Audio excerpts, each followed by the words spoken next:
भुवनेश्वर कटक पुरी ये जो अंचल गुड़िक प्राय प्रवासी भारतीय मानकर विभिन्न जगह को जीवाई जो व्यवस्था होती आ जो 31 टी विभिन्न पर्यटन क्षेत्र को जो जीवाई जो व्यवस्था होती सेगुड़ी को संपूर्ण रूपे प्रस्तुत कराई प्रवासी भारतीय लोक मान जो मैंने आसवे भारतीय मूल वंशोद्भव जो मैंने विभिन्न जगह अच्छा से आसवे और ओडिशा प्रदेश आतिथ्य देखिकी जी से संपूर्ण रूप में प्रस्तुत अच्छु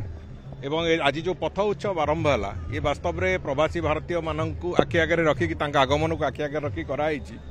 किंतु आम समस्त इच्छा जे भुवनेश्वर जो भली भाव में चिराचरित भाव में भुवनेश्वर रविवार आवश्यकता जो भाया भाव में लोकों पाखे थाए ताकू आखि आगे रखिक निश्चित भाव में गुरुत्वर सहित एक कथा को विचार करा जे पथ उत्सव समस्त रविवार मानक हो मु आज अनुरोध करिछि विभाग मंत्री को तेणुक मु आशा करुचु जे एभलिया भाव में भुवनेश्वर अंततः रविवार सकाळे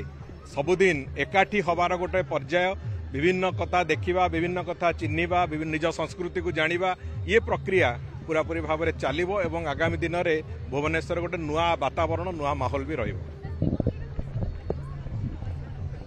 श्रीमंदिर रे प्रवासी भारतीय लोक मैंने जो मैंने जीवे जो मैंने गाइडेड टूर रे जीवे जो मानक आमर जो व्यवस्था करके जो मानक नियाजिबो से मानकर दर्शन जमी संपूर्ण सुरुखुर हम से बाबद सब प्रकार व्यवस्था कराऊँच से भलरे दर्शन करेंगे महाप्रभु को से व्यवस्था भी करा जाउछि।